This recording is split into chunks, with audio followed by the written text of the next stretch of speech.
দিনগুলি মোর সোনার খাঁচায় বন্দি হইল না। কথাগুলো আমার সাথে কিন্তু পুরোপুরি মিলে যাচ্ছে।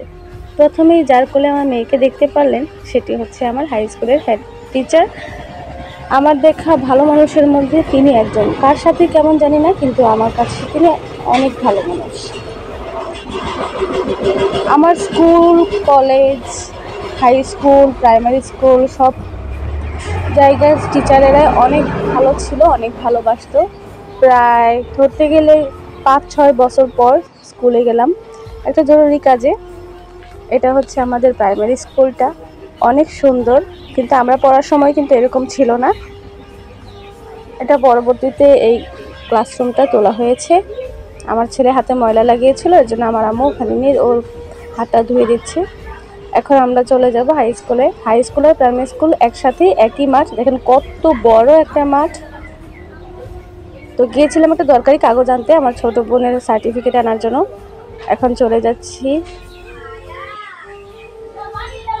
আসলাম যেহেতু, একটু স্যারদের সাথেও দেখা করে যাই। দেখে যা বুঝলাম স্যাররা এখনও আমাকে অনেক বেশি ভালোবাসে, জানি না কেন। যাই হোক, ম্যাডামদের সাথে অনেকের সাথে কথা হলো, কিন্তু প্রাইমারি স্কুলের অনেক ম্যাডামই এখন নেই, নতুন এসেছে। স্কুলের আঙিনায় পা রাখার সাথে সাথেও পুরোনো দিনের কথাগুলো মনে পড়ে গেল। অনেক মিস করি এই আঙিনাটাকে। প্রায় 10টি বছর এই আঙিনায় কাটিয়েছি, সকাল থেকে সন্ধ্যা পর্যন্ত। আর আজকে আমার ছেলে মেয়ে নিয়ে এখানে চলে আসলাম তাদেরকে একটা দেখানোর জন্য। স্মৃতিচারণ হিসেবে একটা ভিডিও রেখে দিলাম। আমার মতো যারা যারা স্কুল, হাই স্কুল ছেড়ে চলে এসেছে, তাদের সবার কাছেই এরকম আবেগঘন মুহূর্ত হয় যখন আবার পুরনো স্কুলে ফিরে যায়। ক্লাসগুলো সব নতুন হয়েছে, মানুষও নতুন। অনেক স্যার ম্যাডামরা রিটায়ার হয়েছে, কেউ কেউ মৃত্যুবরণ করেছে, নতুন নতুন স্যারেরা এসেছে। তো এই যে হেড স্যার আমার মেয়েকে কোলে নিয়েছিল, আমার মেয়ে তো আবার কারো কোলে যায় না। আমার আম্মু এখানে চেয়ারে বসে আছে। অনেক স্যারদের সাথে কথা হলো, Anis sir, Hamidul sir, head sir, সবার সাথেই, নাজমা ম্যাডাম, অনেক ম্যাডামের সাথে কথা হলো। এই চিপসটা স্যার দিল আমার ছেলেকে। আসার সময় বিদায় নিয়ে চলে আসলাম। আসলে স্যার আমাকে নিয়ে অনেক আক্ষেপ করলো। যাই হোক, জীবন চলে তার জীবনের গতিতে। কখন কার কোন পর্যায়ে কোন পরিস্থিতি হয় সেটা আল্লাহ তাআলা ছাড়া কেউ ভালো জানে না। তো এখন আমরা চলে যাব স্যারদের সাথে বিদায় নিয়ে, এখন বাসায় চলে আসছি।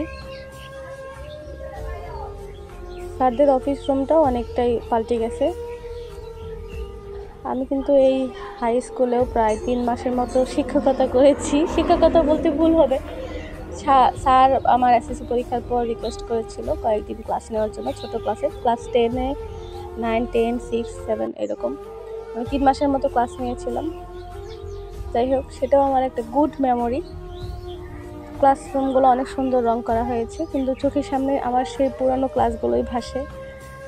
বারবার দেখতেছিলাম ঘুরে ঘুরে, আর কিছু ক্যাপচার, আর আমার ছেলেকে দেখাচ্ছিলাম যে কোথায় আমরা বসতাম। আর ওই যে সুন্দর, আমরা থাকাকালীনই এই গেটটা হয়েছিল, প্রায় 5-9 বছরের মতো হবে, 6-7 বছর হবে। ওই সময়কার এমপি এই গেটটা করে দিয়েছিল, অনেক সুন্দর। তো আমার আম্মুকে বললাম যে চলো গেটের ভিতর দিয়ে যাই। ওই সময়কার আমার আম্মু স্কুলের সংরক্ষিত মহিলা সদস্য কমিটির সদস্য ছিল। এই গেটের মধ্যে তার নামও রয়েছে। এখন তাকে ওখানে দাঁড় করে কয়েকটা ফটোশ্যুট নিয়ে নেব। দিনটা অনেক সুন্দর ছিল, আকাশটা অনেক সুন্দর নীল, চারদিকে রোদ, ভালোই লাগছে। আর প্রাইমারি স্কুলের শুধু এই বিল্ডিংটাই ভালো আছে, আর সবগুলো ভেঙে নতুন করে তোলা হয়েছে। আসলে সময় পরিবর্তনের প্রয়োজনের তাগিদে অনেক কিছুই করতে হয়। কয়েকদিন আগে আমাদের স্কুলে বার্ষিক ক্রীড়া হয়েছিল, ক্রীড়া প্রতিযোগিতা, সেটা এই যে দাগ দেখা যাচ্ছে। এখন হেঁটে হেঁটে যাচ্ছি গেটের দিকে। গেটটা কিন্তু অনেক বড়, আর মাঠটাও অনেক বড়। অনেকদিন পর স্যার ম্যাডামদের সাথে কথা বলে অনেক ভালো লাগলো। তখন চলে আসলাম গেটের কাছে। এই যে গেটে ওই সময়কার যারা যারা কমিটির সদস্য ছিল তাদের নাম দেওয়া আছে। এই যে আমার নাম নূরজাহান বেগম, সংরক্ষিত মহিলা অভিভাবক সদস্য। অনেক সুন্দর একটা